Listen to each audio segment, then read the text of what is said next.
기도한 바와 같이 히브리스에 대해서 대부분의 사람들이 반응이 뭐냐면 어렵다, 난해하다. 또 요즘 세태에 익숙한 사람들은 이제 설교가 좋다 나쁘다를 뭘로 평가하냐면 참 재미있었다, 재미없었다로 평가해요. 이렇게 되면 이제 교회는 망하는 겁니다.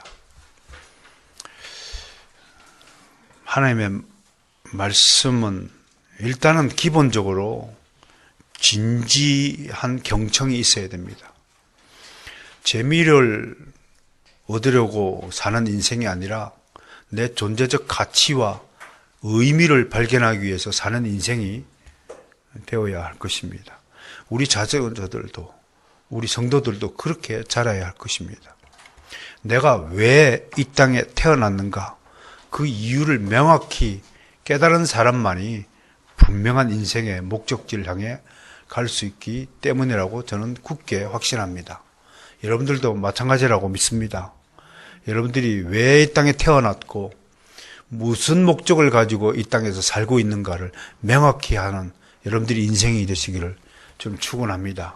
그리고 여러분들 자녀들에게도 이 인생의 의미와 목적을 분명히 가르치는 부모가 되어야 할 것입니다. 그냥 먹고 사는 것, 그게 문제가 아니거든요. 아침에 교리 시간에도 제가 잠깐 얘기했습니다만 왜 짐승들에게는 생이 없을까요?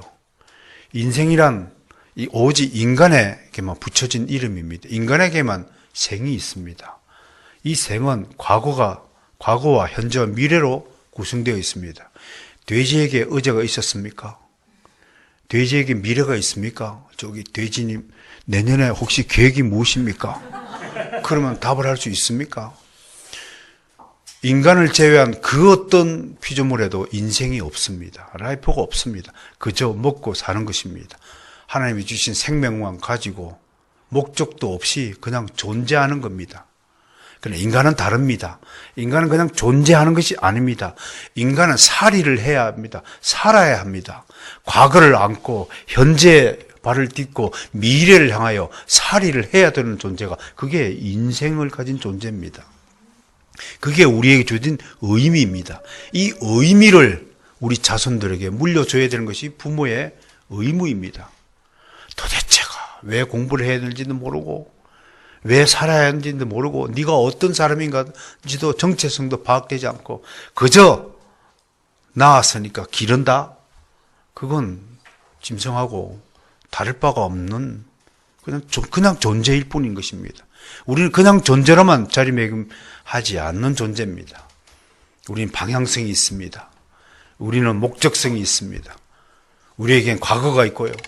과거를 되돌아보면서 혹시 과거에 저지른 잘못된 실수를 반복하지 않으려는 굳센 의지를 가진 인격적 존재로 지원받았습니다. 우리는 완전히 다른 피조물입니다. 이것이 하나님의 형상입니다. 하나님의 첼렘입니다. 이 첼렘을 가지고 헛되이 인생을 사는 사람은 달란트를 땅속에 묻어놓고 살아가는 사람과 다를 바가 없을 것입니다. 우리는 위대한 존재들입니다. 그거 아세요? 우리가 얼마나 값어치가 있는 존재인지, 천하보다 귀한 존재인지 아세요? 천하가 10억이 됩니까? 100억이 됩니까? 1000억이 됩니까? 값을 매길 수 없는 존재가 천하입니다. 근데 그 천하보다 더 귀한 존재가 여러분 자신들입니다. 저와 여러분 자신들입니다. 우리 값을 매길 수 없는 존재입니다.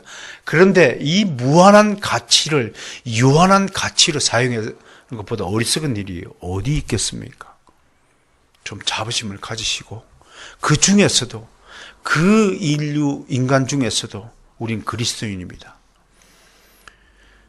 여러분 망망대해에 구원의 배가 한척 떠 있다 칩시다. 정말 다행스럽게 우리는 그 구원의 배에 타고 있는 것입니다. 이 배는 절대로 깨어지지 않을 것입니다. 어떤 풍랑이 일더라도 좀 출렁이고 배멀미는 할 수 있겠지만 절대로 배 밖으로 나가 떨어지지 않도록 전군 천사가 지켜주고 있습니다. 바다에 뛰어내리고 싶어도 절대로 뛰어내릴 수 없도록 철통 방비를 한 배입니다. 절대로 침몰하지 않습니다. 깨어지지 않습니다. 그리고 풍랑이 끝날 점에 우리는 어느새 우리가 다다라야 할 목적지에 가 있을 것입니다. 새하늘과 새 땅이 열리는 그 영원한 나라 천국에서 우리는 삶을 영위할 것입니다. 그게 우리의 믿음의 소망이요, 믿음의 결과일 것입니다. 그걸 위해서 우리는 지금 이 땅에 살고 있습니다. 배 안에는 여러 가지 직무가 있습니다. 노를 지어야 될 사람, 기후를 살펴야 돼서 음식을 조달하는 사람, 신부를 하는 사람, 기름 떼는 사람, 수만 가지의 일을 담당해야 되는데 여러분은 이 땅에서 과연 어떤 임무를 가지고 태어났냐, 이것을 우리가 심어줘야 하는 것입니다. 우리 히브리서에서도 바로 이러한 점들을 우리는 발견할 수 있어야 할 것입니다. 도대체 히브리서를 우리에게 왜 계시하신 것일까? 그리고 히브리서를 찬찬히 들여다보면 정말 매우 흥미로운 책이라고 말할 수 있습니다. 17번째 강의를 듣지만 아직도 히브리서의 흥미를, 관심을 가지지 못하는 분들을 위해서 얼마나 히브리서가 흥미로운 책이냐. 우선 저자 이름이 감추어져 있습니다. 신약 성경은 대부분 저자 이름이 기록되어 있습니다. 저자 이름이 감추어져 있다는 것은 그만큼 신비하다라는 것입니다. 그러니까 여러분, 히브리서는 신비한 책이구나 한번 생각을 해보세요. 이 신비한 책의 비밀을, 뚜껑을 열어서 하나하나씩 살펴본다는 그것을 한번 상상해 보시길 바랍니다. 특별히 히브리서가 더 흥미로운 까닭은 어디에 있냐면 서두에서부터요, 창세기적인 표현인 하나님이 말씀하셨다라고 글을 시작하면서 구약 성경에 계시된 역사를 겨우 몇 개의 단어로 딱 요약하고 압축하는 놀라운 능력을 발휘하고 있는 것이 히브리서라고 하는 것입니다. 물론 신약 성경 중에 마태복음도 그러합니다. 마태복음 첫 줄에서도 구약의 대표적인 인물인 아브라함과 다윗 두 사람을 중심으로 예수 그리스도의 계보를 쫙 정리합니다. 한 장에 걸쳐 긴 정리죠. 누가복음도 복음의 역사를 정리하기 위해서 자신보다 앞선 성경 저자들을, 기록들을 한 줄로 정리하는 겁니다.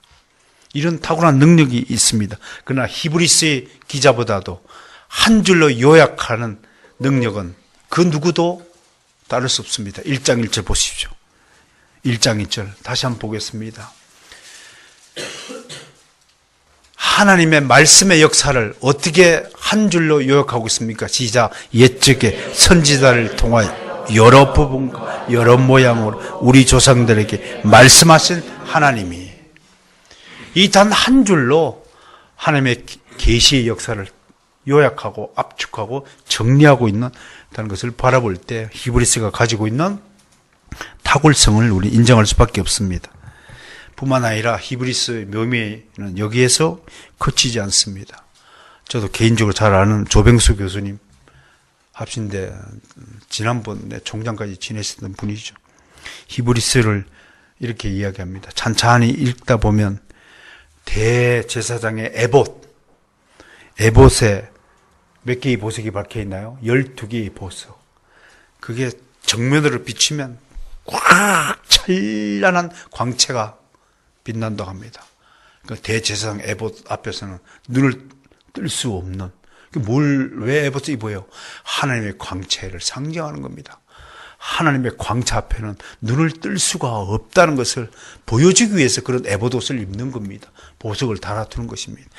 그 히브리서는 그것보다 더 영롱한 광채를 느낄 수 있다라고 하였습니다. 저는 이 말에 동의합니다. 히브리서 기자가 증거하고 있는 예수 그리스도의 모습을 한번 보세요. 얼마나 찬란합니까? 하나씩 볼까요? 1장 3절 상반부에 한번 보세요. 제가 읽어드리죠. 이는 하나님의 영광의 광채시요 그 본체의 형상이라. 예수 그리스도라는 한 청년을 두고, 여러분 사람에게서 빛이 나는 사람 보셨어요? 물론 우리 전직 대통령 중에 한 분 머리가 바짝바짝 빛이 나왔었죠.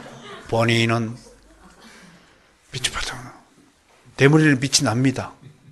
그러나 그 빛, 그런 빛이 아니라 예수 그리스도에게서 나는 그 빛이 하나님의 광채가 난다고 히브리서 기자는 표현하고 있는 거예요. 만약에 저더러 이런 표현을 하면 저는 사이비 교주입니다. 오직 예수 그리스도만이 하나님의 영광의 광채를 가지신 분이고 그 본체의 형상이라 하나님과 동일한 존재라고 말씀을 하고 있는 거예요. 이런 어마어마한 기독론을 우리는 지금 바라보고 있습니다. 이런 이야기를 들으면서 나라면 내가 예수 그리스도를 증거하는 글을 쓴다면 어떻게 표현할 수 있을까? 한번 생각을 해보시면서 우리 히브리서 기자의 이 진술과 비교해 봐야 할 것입니다. 4절 하반부에는 그가 천사보다 뛰어남은 그들보다 더욱 아름다운 이름을 기업을 얻으시니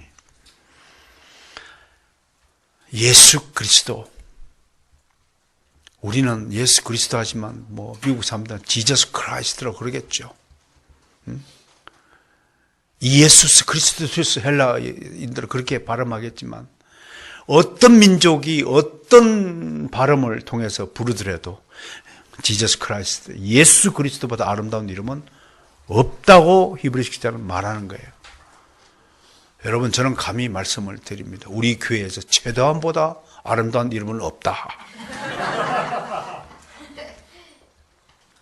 그런 자부심을 가지셔야 됩니다. 여러분들의 이름은 가장 아름다운 이름이 되심을 믿으시기 바랍니다. 이렇게 예수 그리스도를 소개하고 있는 히브리서 기자의 능력을 한번 보시라 얘기입니다. 2장 7절에서는 이렇게 되어 있어요. 영광과 존귀로 뭘 씌워요? 관을 씌웠다. 여러분, 제 머릿속에 있는 하나님의 면류관이 보이십니까? 그분은 세상에서 제일 아름다운 믿음의 눈을 가지신 분이실 거라고 믿습니다. 우리 눈에는 안 보이지만 저는 분명히 단언컨대 모든 믿음의 자녀들의 머리 위에는 하나님의 눈에는 하나님이 씌우신 그 아름다운 관이 보일 것이라고 믿습니다. 우리도 믿음의 눈이 훨씬 성숙해져서 정말 좋은 믿음을 가진 분들에서 나는 광채와 아름다운 관, 그 이름이 정말로 아름답다는 사실을 느끼는 그날이 오기를 축원합니다. 그 정도 믿음의 수준이 올라야 되지 않겠습니까? 8절에서는 2장 8절에서 만물을 그 발 아래 복종하게 하셨느니라. 만물이 예수 그리스도에게 복종하는 거예요. 예수 그리스도의 말씀에 다 복종하는 거예요. 심지어 풍랑이는 바닷물 향해서도 잠잠해, 시끄러, 조용해. 바다가 잠잠해. 바다도 말귀를 알아들었어요. 저는 정릉청 개울가에 가서 아무리 외쳐도 정릉청물이 내 말을 알아듣지 못하는 거예요. 예수님의 말씀은 만물이 귀를 기울이고 듣는 거예요. 바람이 불다가도 멈출 수 있는 분이 예수 그리스도입니다. 태양이 돌다가 태양아 멈춰 하니까 멈췄습니다. 실제로 여호수아 때 진짜 그런 사건이 벌어졌습니다. 왜? 그게 과학적으로 증명하고자 하는 것이 아니라 만물이 하나님께 복종한다는 사실을 상징적으로 드러내는 사건이 바로 태양이 멈춘 사건입니다. 그것이 실제로 일어났냐 안 일어났냐 막 따지고 그 따지라고 그 사건을 기록한 것이 아닙니다. 여러분, 우주의 별도 하나님이 떨어져, 그러면 떨어지는 것이라는 것을 믿으시길 바랍니다. 그게 만물 통치권입니다. 만물을 말씀 하나로 지으신 분이 왜 말씀 하나로 지을 수 없겠습니까? 하나님이 지어버리고 하나님이 없애버리고 하나님이 처치해버리고자 하신다면 얼마든지 처치할 수 있습니다. 태양 따위 말씀 하나로 없어져, 그러면 순간적으로 다 없어질 수 있다는 사실을 여러분 믿으셔야 됩니다. 그분이 바로 우리의 하나님이십니다. 우리 통치자십니다.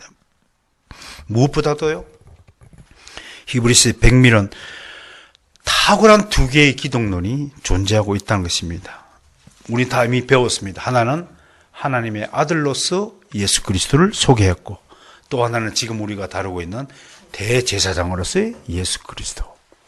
이게 두 가지 기독론이 동시에 존재하고 있는 것이 히브리서의 특징입니다. 특히 신약 성경 어디에도 발견되지 않는 멜기세덱 대제사장 기독론이 전개되고 있는 것은 더욱 신비감을 더해주고 있습니다. 오늘은 바로 이 멜기세덱 대제사장 기독론을 다루는 시간이 될 것입니다.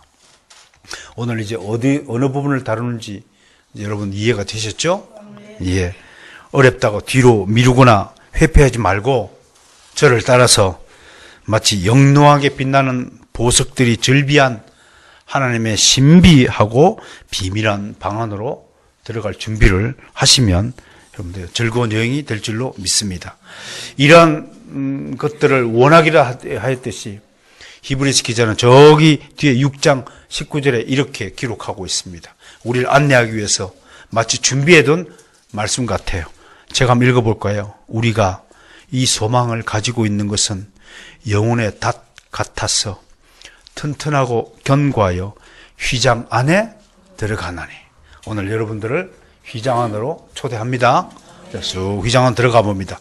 자, 이스라엘 휘장 안으로, 성전 안으로 들어가 보니까 제일 먼저 뭐가 보이냐면 제사장이 보입니다. 이스라엘 사회에서는 여러분 잘 알다시피 제사를 담당하는 제사장이 있었습니다. 이 제사장은 하나님의 명령에 따라 아론과 그 후손에게 주어진 직분입니다. 제사장 중에 제사장이 대제사장, 이들을 다스리고 대표였습니다. 우리는 이미 5장 1절과 4절 지난주 말씀을 통해서 아론 계열의 제사장의 요건에 대해서 레위기 등에 게시된 말씀들을 가지고 알아보았습니다. 특히 기억나는 게 뭡니까? 제사장 의복이 상당히 기억에 남죠? 옷 하나 입어도 아주 아무렇게나 입으면 안 된다. 이러한 가치와 정신은 오늘날 목회자들에게도 그대로 적용이 된다고 저는 생각합니다. 되도록이면 그 사회가 가지고 있는 보편적 가치에 어울리는 복장을 해야 한다. 그래서 유달스럽게 한복을 입고 특히 까만 한복을 입고 설교를 한다든지 또 수염을 일부러 히브리인처럼 길러가지고 좀 수염을 길러볼까 그러다가 그만두었습니다. 왜 수염을 기르는 것을 마땅치 않게 생각했냐면 뭐 목사들만 수염을 기르면 기르겠는데 저쪽 보니까 주로 테러를 일삼는 이슬람 애들이 수염을 길러서 혹시 오해받을지 하는 것은 현명한 일이 아니잖아요. 어디 오얏나무 밑에서 뭐 매지 말고 가끔 매지 말고 간 나오니까 그 재미난 얘기가 있잖아요. 선교사 한국에 와가지고 조선 사람들이 뭘 머리에 쓰고 다니는 그게 뭡니까? 했더니 가시요. 그랬더니 깜짝 놀라가지고 아니 조선 사람들은 하나님의 머리에 쓰고 다니는 백성이요? 깜짝 놀랐다는 우화가 있죠. 그랬더니 그 사람이 머리에 맺는 거리가 우리나라는 길도 하나님의 길이 있어요. 뭔 길이요? 갓길이라고. 그랬다고 하네. 우짜간 소리였습니다. 여러분 행복해서 웃는 것이 아니라 웃으니까 행복한 겁니다. 즐거운 마음을 가지시길 바랍니다. 아무튼 구약시대의 모든 제사장 및 대제사장들은 하나님 앞에서 사람들을 대표하는 자들로서 하나님께 임명을 받았다라고 진술을 하였습니다. 어디에? 5장 1절에서 4절까지 그렇게 진술을 했습니다. 그런데 여기서 우리가 분명한 것은 신기하게 항상 두 개의 계보가 있다는 사실을 우리는 성경에서 발견할 수 있습니다. 무슨 계보일까요? 노아 홍수 이후에 두 개의 계보가 있다고 했습니다. 뭘까요? 인류가 나뉠 때도 벨렉과 욕단으로 나뉘어서 이동하기 시작했고 또 누가 있을까요? 항상 이 이중 계시 이것을 칼빈이 발견해가지고 이중 예정론, 이중 계시를 한 것입니다. 신성과 인성의 두 가지 요소가 하나가 되고 하나님의 주권과 인간의 책임까지도 신학적 교리로 발굴이 되었고요. 여러분 요셉의 두 아들이 지파를 인정받았죠. 하나는 에브라임 지파와 하나는 므낫세 지파. 또 유다 계보와 요셉의 계보가 쭉 이어지죠. 유다는 왕권 계보고요. 그죠? 요셉은 믿음의 장자의 계보로서 쭉 이어져 왔고요. 마태복음에도 마태복음의 계보와 누가복음의 계보가 두 개가 우리 성경에 소개되고 있잖아요. 이 비밀이 무엇일까? 왜 제사장 계보도 아론의 계보가 따로 있고 멜기세덱의 반차의 계보가 따로 있느냐? 오늘 이 얘기를 한번 따져보고자 하는 것입니다. 어떻든 사람을 대표하는 아론 계열의 대제사장 계보와 멜기세덱이라는 신비한 인물의 계보를 따르는 대제사장 계보가 있다라는 이 사실을 성경이 밝히고 있는 것입니다. 오늘 본문을 통해서 히브리서 기자는 대제사장직을 두고서 사람 가운데 택한 인간 대제사장과 예수 그리스도를 비교합니다. 둘 다 공통점이 뭐냐? 비교하는데 공통점이 뭐냐? 둘 다 연약한 인간이었다. 스스로 영예를 취하지 않고 하나님의 임명을 받은 자다라고 공통점을 오늘 설명합니다. 히브리서 기자는 이 사실을 증명하기 위해서 시편 2편 7절과 110편 4절의 구절을 인용 보도합니다. 그러니까 이런 점을 보았어도 우리 히브리서 기자가 얼마나 치밀한 신학자인가를 우리 유추할 수 있습니다. 그러니까 대충 이렇게 뭐든지 이렇게 처리하는 사람은 학자가 될 수 없습니다. 기본적으로 학자는 치밀한 구성력과 끈질긴 있어야 됩니다. 인내력이 있어야 됩니다. 책을 한 권 써볼 때 그렇습니다. 한 권 쓰기 위해서 진을 짜듯이 짜내야 됩니다. 이 내가 써낸 이 글이 정말 신학적으로 문제가 없는지, 성경적 근거는 확실한 건지, 또 타당성은 있는 것인지, 얼마나 호응을 이끌어낼 것인지에 대한 정말 진지한 고민이 있어야 책 한 줄이 나오는 것입니다. 여러분들은 최근에 쓴 신학살이 사람살이를 어떻게 읽으셨습니까? 정말 진지한 수준에 있는 분이라면 여기서 추구하고자 하는 신학적 메시지가 무엇일까를 파악할 수 있어야 될 것입니다. 여러분, 다른 사람의 작품을 진지하게 고찰하지 않는 인생은 그건 굉장히 이기적이고 동물적인 인생이라고 내가 얘기한 것이 아니라 어느 철학자가 그렇게 얘기했습니다. 저는 그 말에 동의합니다. 다른 사람의 책을 읽지 않는다는 것은 다른 사람의 인생에 관심이 없다는 것입니다. 오직 나의 인생에만 관심이 있다는 반증입니다. 분명히 말씀합니다만 우리 교회만큼은 독서하는 그리스도인이 되기를 소망합니다. 그리스도인은 당연히 책을 읽는 존재가 되어야 합니다. 책을 읽는다는 것이 무엇을 의미하는지 다시 한번 명심해 주시기 바랍니다. 예수님은 사람 가운데서 택함을 받은 대제사장이 아니라 큰 대제사장이라고 이미 4장 14절에서 말씀을 했죠. 그게 이제 다른 점이라고 하는 것입니다. 하나님의 아들로서 대제사장직을 수행하는 분이라고 하는 것입니다. 오늘 본문 5절을 보세요. 히브리서 기자만의 독특한 기독론이 전개되고 있습니다. 함께 읽어볼까요? 시작.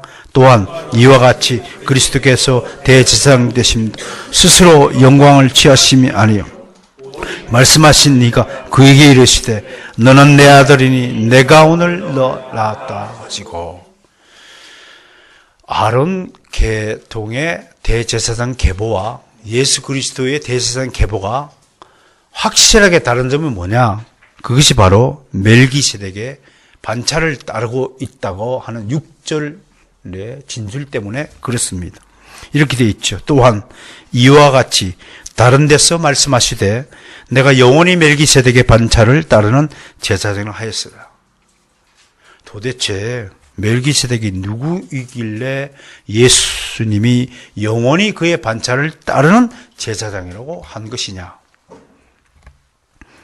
멜기세덱, 원어로 말키체텍 이렇게 읽습니다. 히브리로 말키체텍 이렇게 읽는데요. 우리 한글로 멜기세덱이라고 번역했는데 창세기 14장에 처음으로 등장하는 인물입니다.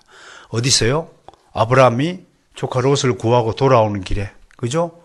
그때 이제 북쪽 연합군과 남쪽 연합군이 싸움을 했는데, 남쪽에 있는 국가들은 북쪽에 있는 국가들에게 조공을 바치며, 그죠? 선물을 갖다, 약소국이니까, 위는 강대국이고, 그렇게 살다가, 이제 이들이 이제 더 이상 못 줘, 우리도. 힘이 좀 생겼다고 까불대다가 처참하게 이제 G8P죠. 근데 아브라함이 가가지고,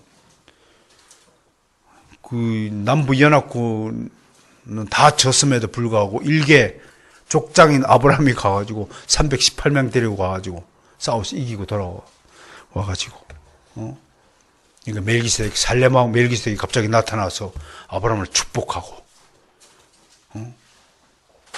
그러자 아브라함이 11조를 바쳤더라. 그때 이제 등장하는 겁니다. 세덱, 멜기세덱은 나의 왕은 세덱이라는 뜻인데, 세덱이 뜻이 뭘까? 그래서 많은 학자들은 우리 히브리에서 의의 왕, 히브리서 7장 2절에 보면 멜기세덱을 의의 왕이라고 번역하는 것을 근거로, 의라는 단어가 히브리로 체데크거든요. 체데크. 그래서 체데크에서 유래한 말이 아닐까 그렇게 생각을 합니다. 체데크는 의라는 뜻입니다. 그러니까 의의 왕이다. 또 살렘 그러면 평강이다. 그러니까 살렘 왕 그러면 평강의 왕이다. 히브리서 7장 2절에서 그렇게 소개하고 있습니다. 그래서 히브리 7장 2절에 있는 멜기세덱과 오늘 묶어서 오늘 여러분에게 멜기세덱을 소개해보고자 합니다. 살렘이라는 도시는 이후에 이제 예루살렘이 되죠. 그죠? 예루살렘. 살렘은 평화, 평강이지만 예루는 고통이라는 뜻입니다. 그러니까 살렘이라는 이름이 예루살렘으로 이름이 바뀌어진 것은 예수 그리스도가 이곳에서 반드시 십자가 고초를 당한다는 예표가 이름에 이미 계시되어 있다는 뜻입니다. 고통과 평화가 동시에 공존하는 도시가 예루살렘이고, 그 고통과 평화라는 그 상치된 두 단어의 의미를 그대로 실천해내고 성취해내신 분이 예수 그리스도다. 정말 기가 막히죠? 여러분, 이 사실에서 무엇을 느낍니까? 하나님은 이름만 놔도 그냥 무의미하게 짓지 않습니다. 다 예표적이고 다 거기에 뜻이 숨겨져 있다는 사실을 믿으시길 바랍니다. 제발 여러분, 앞으로 결혼하시거든 자녀들 이름 함부로 짓지 마세요. 정말 하나님께 뜻을 물어보고 우리가 주신 지혜를 총동원해서 그렇게 이름을 짓도록 해야 됩니다. 막 돌림자로 짓고, 다 유교주의입니다. 유교선대로 돌림자로 짓고, 성경에 돌림자로 이름 지은 사람 있으면 한번 말씀을 좀 해보세요. 정수기부터 영수기까지 자자 돌리면 그냥 영자, 순자, 말자, 청자, 정자, 뭐 자자 돌림하고. 여자 이름에 왜 자자를 왜 씁니까? 아들 자자를. 그거 아들 낳으라고. 그게 남녀, 그게 불평등 정신이 이미 이름에, 자자 이름에 들어있는 것입니다. 뭐 객담으로 하겠습니다. 멜기세덱과 비슷한 이름이 성경에 하나 있는데 그게 바로 아도니세덱입니다. 여호수아 시대의 예루살렘 왕이었습니다. 그래서 우리는, 학자들은 이 인물이 바로 멜기세덱의 후손으로 추정합니다. 히브리 7장 이전에 아까 소개한 대로 멜기세덱 의의 왕으로 소개한다. 살렘은 훗날 예루살렘이다 그렇게 말했습니다. 창세기 14장에 의하면 이 성읍의 왕이자 제사장인 멜기세덱은 사회 골짜기에서 아브라함을 영접하고 승리하고 돌아오는 아브라함의 군대에게 떡과 포도주를 또 공급했다고 기록되어 있습니다. 떡과 포도주는 예수 그리스도를 상징하는 거죠. 우리 성장식 때 왜 떡을 먹고 왜 포도주를 먹습니까? 그런데 이 떡과 포도주 두 가지 양식이 이미 멜기세덱에 의해서 창세기 14장에서 이미 게시되었습니다. 놀랍지 않습니까? 떡은 모든 음식의 대표자이고 포도주는 모든 음료의 대표자라는 것입니다. 그러면 우리의 신체는 뭡니까? 살과 피로 구성되어 있음을 상징하고 예표하는 것이 떡이요 포도주라는 것입니다. 우리 살이 떡 닮았잖아요. 우리 피가 포도주 닮았잖아요. 전혀 근거 없는 것을 가지고 상징하거나 예표하지 않으신 하나님을 보게 됩니다. 가장 인간의 삶과 닮은 것이 떡입니다. 특히 노란 시루떡 얼마나 맛있습니까? 그걸 못 먹게 하니까. 그러면서요, 또 하나 창세기 14장에서 놀라운 것은요, 멜기세덱이 소개하는 그 하나님을 아브라함이 그대로 수용하여서 고백하고 있다는 것입니다. 우리 그냥 가봐야 되겠습니다. 창세기 14장 한번 찾아봅시다. 14장에 이 참 놀라운 겁니다. 다시 한번 정리하면요, 14장 19절과 22절 한번 보겠습니다. 여러분, 이것을 통해서 우리 순종이 무엇인지를 배우시길 바랍니다. 우선 멜기세덱이 아브라함을 축복하는 말을 한번 읽어보겠습니다. 19절 시작.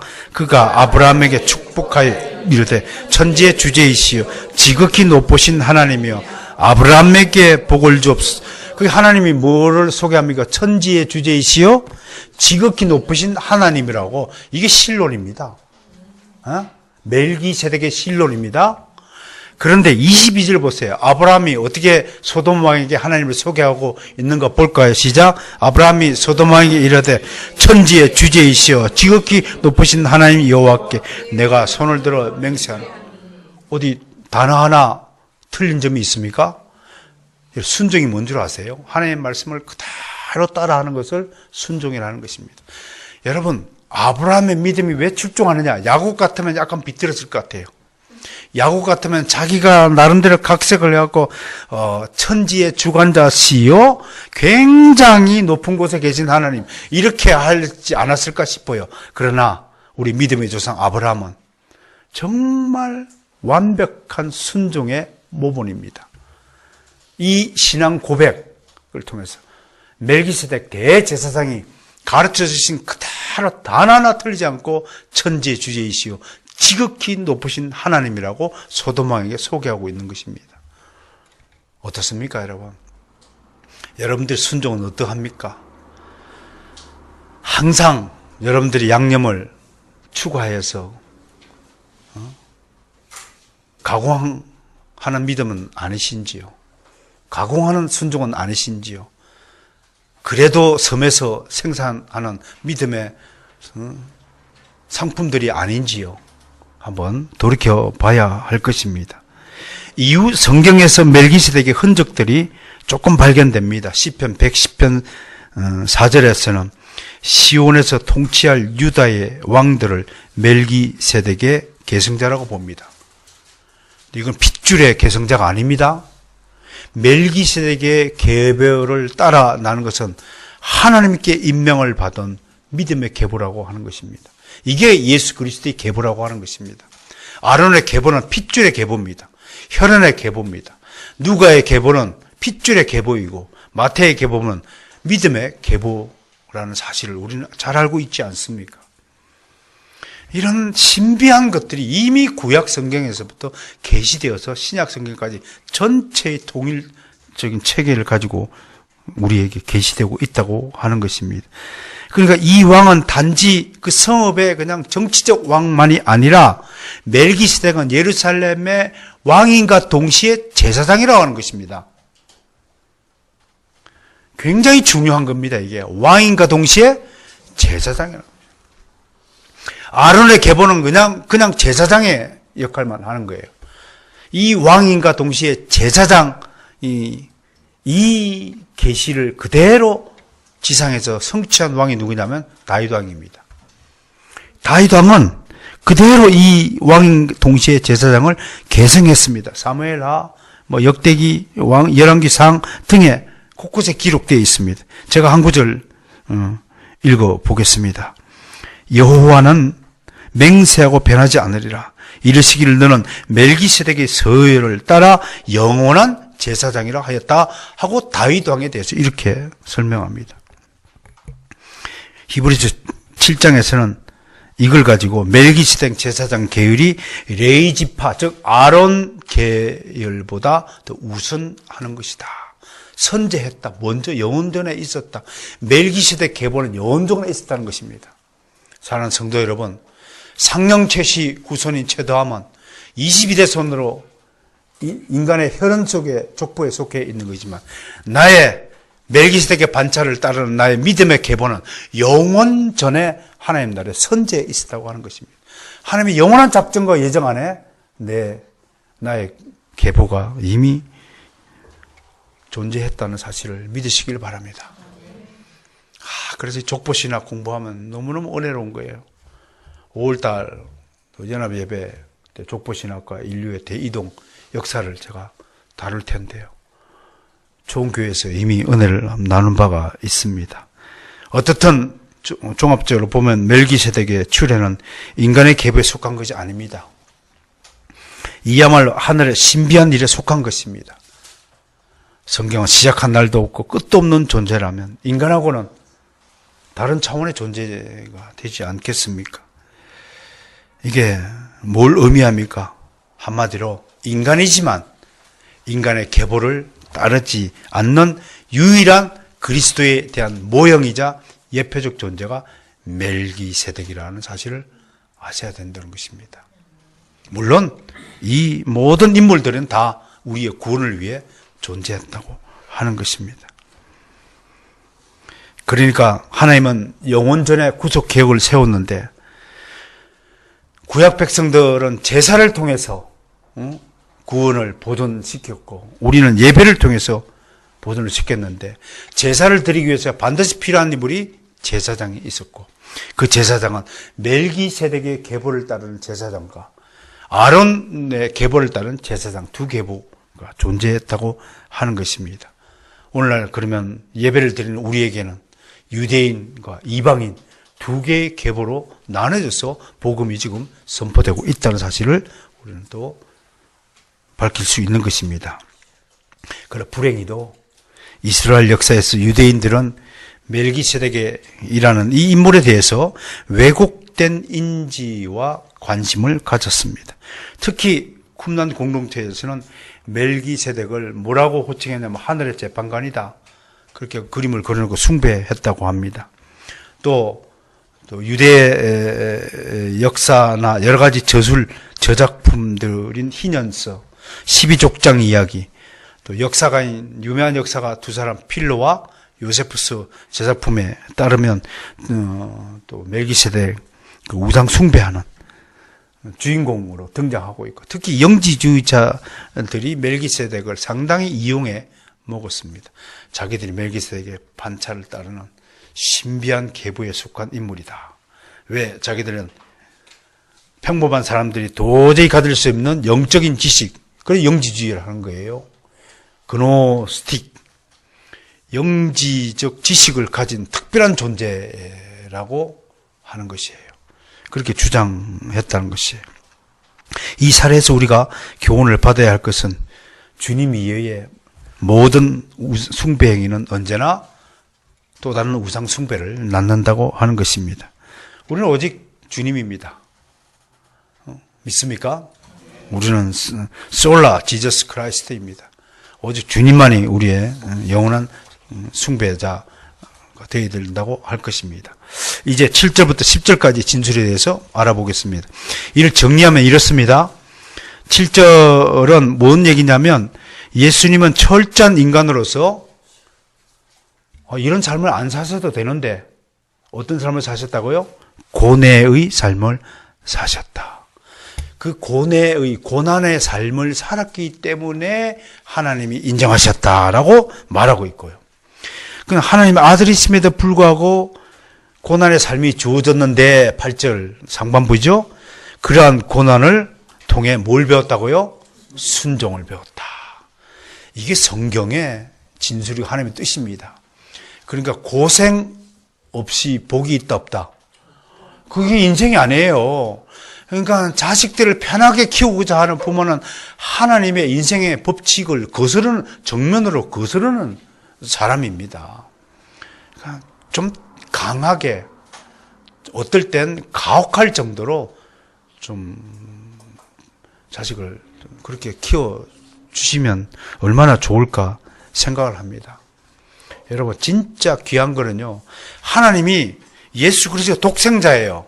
얼마나 귀하겠어요. 근데 하나님은 그 귀한 자식을 어떻게 처리하셨나요? 죽음에 십자가에 내주셨어요. 하나님의 정말 수준이 높은 부모는 어떻게 합니까? 자식을요. 군대 안 간다는 자식이 있으면 몽둥이를 찜질해서 최고 전방, 최고 고생 지금 보내야 그게 진짜 부모란 말이에요. 그래야 그 속에서 순종을 배우는 거예요. 그 속에서 인생의 쓰디쓴 맛을 배우는 거예요. 눈물의 맛을 맞지 않고 어떻게 인생을 의미 있게 살 수 있습니까? 하나님의 독생자를 아끼지 않고 십자가에 달려 죽게 만드셨어요. 아브라함은 자신의 아들 이삭을 지기에 지고 모리아산 번제에 드리기 위해서 3일 길을 걸어 갇혔던 분이십니다. 우리는 자식들을 어떻게 키우고 있나요? 금지오개뿐만 아니라 금이야 오기야. 혹이나 다칠까봐, 혹이나 넘어질까봐 그냥 난리 생쇼를 다 버리고, 이건 성경적이지도 않고 하나님의 방식도 절대로 아닙니다. 분명한 것은 하나님의 방식대로 우리가 키우지 않으면 절대로 아름다운 열매가 맺지 않는다는 법칙입니다. 여러분, 예수 그리스도를 내어주신 아버지 하나님의 그 심정, 그 지독한 사랑의 경지를 여러분 깨달아야 됩니다.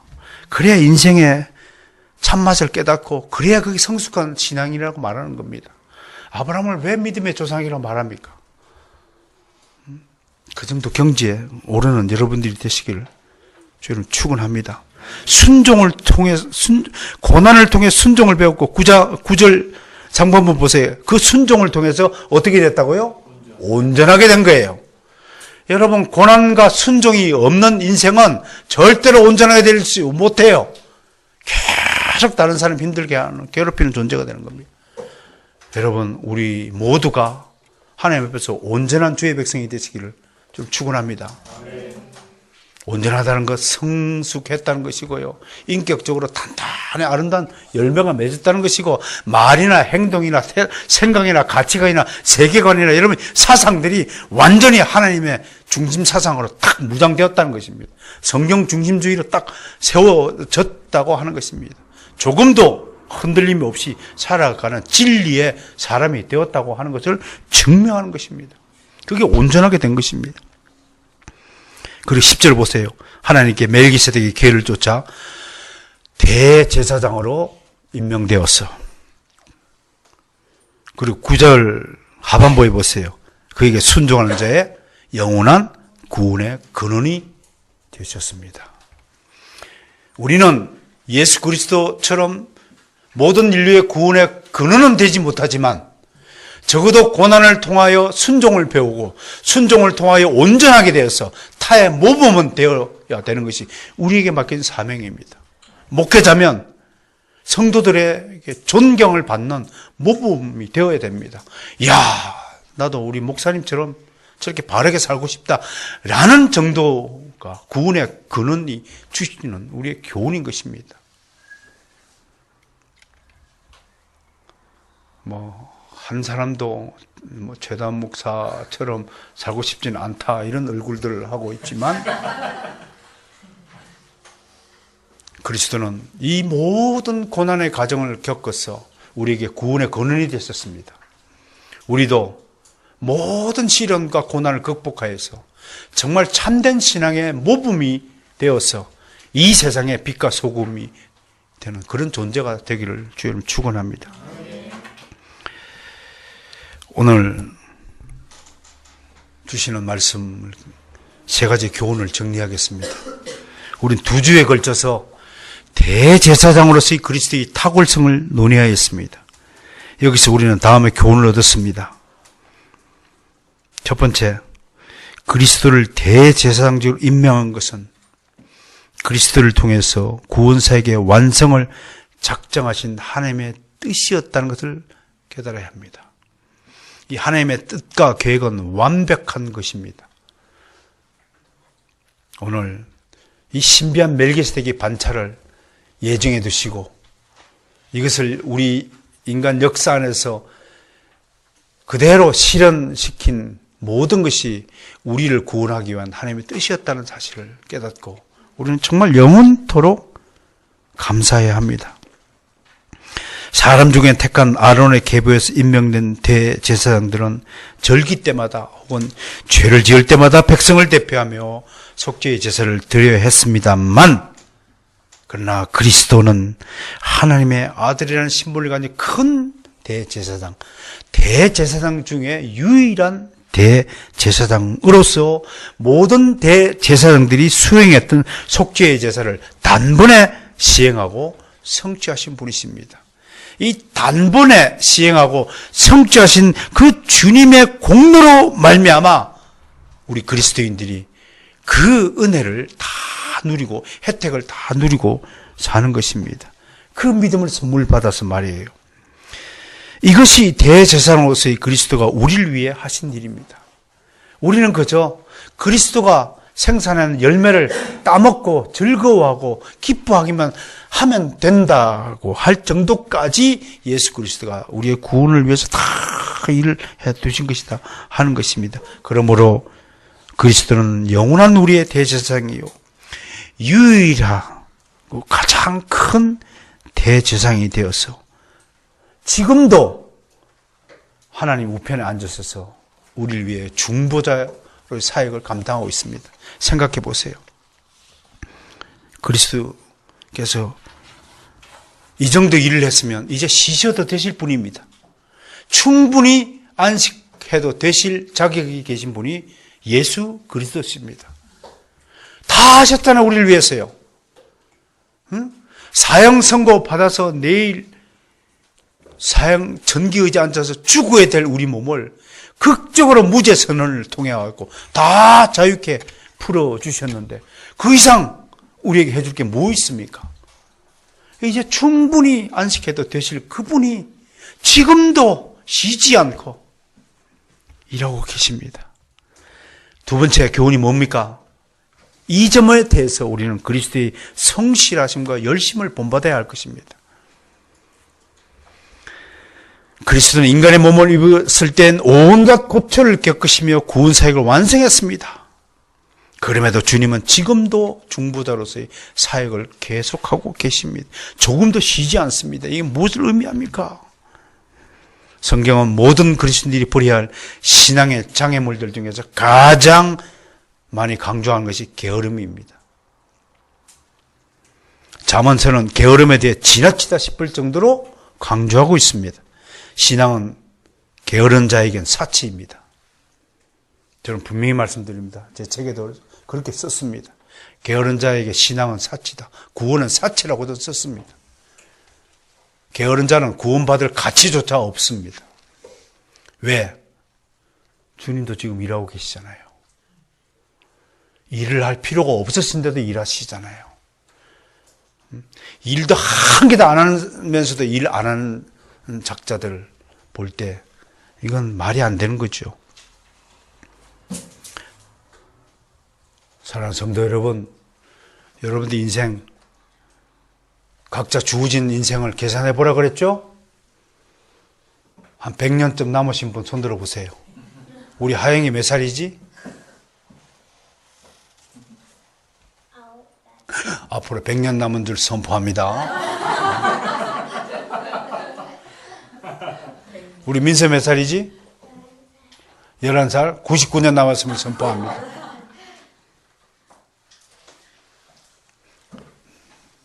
자신이 남겨진 주어진 시간표를 가지고 하나님께 기도하시면서 이 주어진 시간 안에 어떻게 내게 맡겨진 일을 다 성취하고 주님께 갈 것인가를 생각하며 살아가는 여러분들이 되시기를 바랍니다.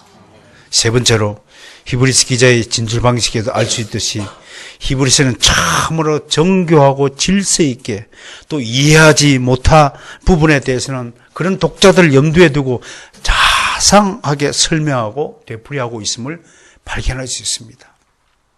오늘 멜기세덱 이야기는 7장에서 또 되풀이됩니다. 2장과 3장에서 예했던 얘기를 4장에서 되풀이하고 4장에서 한 걸 5장에서 되풀이하고 5장에서 한 걸 7장에 되풀이하고 10장에서 되풀이하고 계속 되풀이합니다. 그래서 제가 지난주에 히브리서 기자는 잔소리꾼일 수 있다. 사람들이 제일 듣기 싫어하는 소리가 잔소리죠. 그러나 순종하는 자의 귀에는 잔소리도 복음으로 들려야 될 줄 믿습니다. 질서 있는 인생을 살길 바랍니다. 규모 있는 인생 살길 바랍니다. 하루의 삶을 기승전결로 사시길 바랍니다. 잘 정돈된 인생들이 모여 사는 곳이 하나님 나라입니다. 무질서하고 두서없이 말하지 마시고, 앞뒤 가리지 않고 말하지 마시고, 급하게 서두르지 마시고, 어지럽게 일하지 마시고, 차근차근 여유를 가지고 하나씩 따박따박 성실하게 분명하게 깔끔하게 일 처리도 그렇게 하셔서 하나님 앞에 칭찬받는 우리 성도들이 되시기를 저는 축원합니다.